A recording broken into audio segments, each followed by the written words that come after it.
Breakfast ನ್ಯೂಸ್ಗೆ ಮತ್ತೆ ಸ್ವಾಗತ. ಕೇಂದ್ರ ಸರ್ಕಾರ ಹಾಕಿರೋ ಪೆಟ್ರೋಲ್ ಬಾಂಬ್ ಶಾಕ್ನಿಂದ ಜನ ಇನ್ನೂ ಹೊರಬಂದಿಲ್ಲ. ಅಷ್ಟರಲ್ಲಿ ನಾಗರಿಕರಿಗೆ ಮತ್ತೊಂದು ಬಿಸಿ ತಾಗಿಸೋದಕ್ಕೆ ಯುಪಿಎ ಸರ್ಕಾರ ಸದ್ದಿಲ್ಲದೆ ಕಸರತ್ತು ನಡೆಸ್ತಾ ಇದೆ.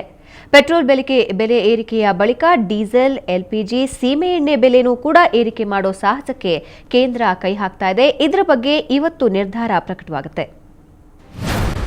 ಜನಸಾಮಾನ್ಯರಿಗೆ ಕಾದಿದೆ ಮತ್ತೆ ಶಾಕ್. ಡೀಸೆಲ್, ಎಲ್ಪಿಜಿ, ಸೀಮೆ ಎಣ್ಣೆ ಬೆಲೆಯೂ ಏರಿಕೆ. ಸಚಿವರ ಸಮಿತಿಯಲ್ಲಿ ಇಂದು ನಿರ್ಧಾರ. ಹೌದು, ಪೆಟ್ರೋಲ್ ಬೆಲೆ ಏರಿಕೆ ವಿರೋಧಿಸಿ ಇಡೀ ದೇಶವೇ ಬೆಂಕಿ ಕಾರುತ್ತಿದೆ. ಕೇಂದ್ರ ಸರ್ಕಾರದ ವಿರುದ್ಧ ದೇಶದಾದ್ಯಂತ ಪ್ರತಿಭಟನೆಗಳು ನಡೆಯುತ್ತಿವೆ. ಆದರೂ ತಲೆ ಕೆಡಿಸಿಕೊಳ್ಳದ ಕೇಂದ್ರ ಸರ್ಕಾರ ಜನಸಾಮಾನ್ಯರಿಗೆ ಮತ್ತೊಂದು ಶಾಕ್ ನೀಡಲು ಮುಂದಾಗಿದೆ. ಪೆಟ್ರೋಲ್ ದರ ಏರಿಕೆ ಬಳಿಕ ಇದೀಗ ಡೀಸೆಲ್, ಎಲ್ಪಿಜಿ ಹಾಗೂ ಸೀಮೆ ಎಣ್ಣೆ ಬೆಲೆ ಏರಿಕೆ ಮಾಡಲು ಸಿದ್ಧತೆ ಮಾಡಿಕೊಂಡಿದೆ. ಈ ಕುರಿತು ಹಣಕಾಸು ಸಚಿವ ಪ್ರಣಬ್ ಮುಖರ್ಜಿ ನೇತೃತ್ವದ ಸಮಿತಿ ಇಂದು ಪೆಟ್ರೋಲಿಯಂ ಸಚಿವಾಲಯದ ಜೊತೆ ಮಾತುಕತೆ ನಡೆಸಲಿದೆ. ಮಧ್ಯಾಹ್ನ ಸಭೆ ನಡೆಯಲಿದ್ದು ಪೆಟ್ರೋಲಿಯಂ ಸಚಿವಾಲಯ ಅಧಿಕಾರಿಗಳು ಬೆಲೆ ಏರಿಕೆಯ ಪ್ರಸ್ತಾಪವನ್ನು ಮುಂದಿಡಲಿದ್ದಾರೆ.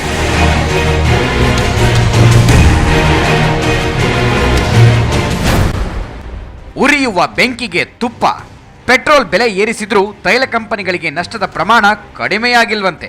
ಹೀಗಾಗಿ ಡೀಸೆಲ್, ಎಲ್ಪಿಜಿಗಳ ಬೆಲೆಯಲ್ಲೂ ಹೆಚ್ಚಳ ಮಾಡಲು ಒತ್ತಾಯಿಸುತ್ತಿವೆ. ಡೀಸೆಲ್ ಲೀಟರ್ಗೆ 3 ರಿಂದ 5 ರೂಪಾಯಿ, ಅಡುಗೆ ಅನಿಲ ಪ್ರತಿ ಸಿಲಿಂಡರ್ಗೆ 50 ರೂಪಾಯಿ ಮತ್ತು ಸೀಮೆ ಎಣ್ಣೆ ಲೀಟರ್ಗೆ 2 ರೂಪಾಯಿ ಹೆಚ್ಚಳ ಮಾಡುವಂತೆ ಸರ್ಕಾರಕ್ಕೆ ಮನವಿ ಮಾಡಿವೆ. ಸದ್ಯ 1 ಲೀಟರ್ ಡೀಸೆಲ್ಗೆ 14 ರೂಪಾಯಿ ನಷ್ಟವಾಗುತ್ತಿದ್ದು ಬೆಲೆ ಹೆಚ್ಚಳ ಮಾಡಲೇಬೇಕು ಅಂತ ತೈಲ ಕಂಪನಿಗಳು ಸರ್ಕಾರಕ್ಕೆ ಬೇಡಿಕೆ ಇಟ್ಟಿವೆ. ಈ ನಡುವೆ ಪೆಟ್ರೋಲ್ ಬೆಲೆ ಏರಿಕೆ ವಾಪಸ್ಗೆ ಪ್ರತಿಪಕ್ಷಗಳು ಬೀದಿಗಿಳಿದಿದ್ದು ಕೇಂದ್ರ ಸರ್ಕಾರ ಮಣಿಯುವ ಸಾಧ್ಯತೆ ಇದೆ. ಪೆಟ್ರೋಲ್ ಬೆಲೆಯಲ್ಲಿ 2.5 ರೂಪಾಯಿ ಇಳಿಸಲು ಚಿಂತನೆ ನಡೆಸಿದೆ ಎನ್ನಲಾಗಿದೆ. ಇಂಥ ಕಷ್ಟಕರ ಸನ್ನಿವೇಶದಲ್ಲಿ ಡೀಸೆಲ್, ಎಲ್ಪಿಜಿ ಬೆಲೆ ಹೆಚ್ಚಳಕ್ಕೆ ಕೈ ಹಾಕುತ್ತಾ ಅನ್ನೋದು ಇಂದು ತಿಳಿಯಲಿದೆ. ಬ್ಯೂರೋ ರಿಪೋರ್ಟ್, ಸುವರ್ಣ ನ್ಯೂಸ್ 24/7. ಓಕೆ, ಈಗ ರಾಜ್ಯದ ನಾನಾ ಪ್ರದೇಶಗಳ ಸಂಕ್ಷಿಪ್ತ ವಾರ್ತೆ. ದೋಣಿ ವಿಹಾರಕ್ಕೆ ಬಂದಿದ್ದ 2 ವಿದೇಶಿ ಪ್ರವಾಸಿಗರು ನೀರುಪಾಲು. ರಾಮನಗರ ಜಿಲ್ಲೆಯ ಸಂಗಮ ಪ್ರದೇಶದಲ್ಲಿ ಘಟನೆ. ಶವಗಳಿಗಾಗಿ ಮುಂದುವರೆದ ಶೋಧ ಕಾರ್ಯ. ಪೆಟ್ರೋಲ್ ಬೆಲೆ ಏರಿಕೆಗೆ ಖಂಡನೆ.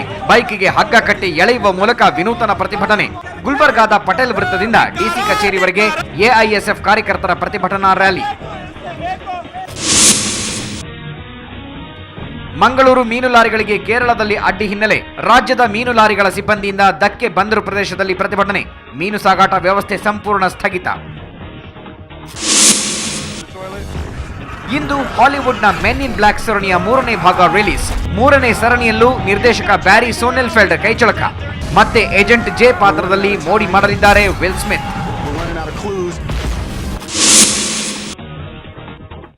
ಓಕೆ, ಕರ್ನಾಟಕದಲ್ಲಿ ಚಿನ್ನದ ದರ ಎಷ್ಟಿದೆ ನೋಡೋಣ ಬನ್ನಿ.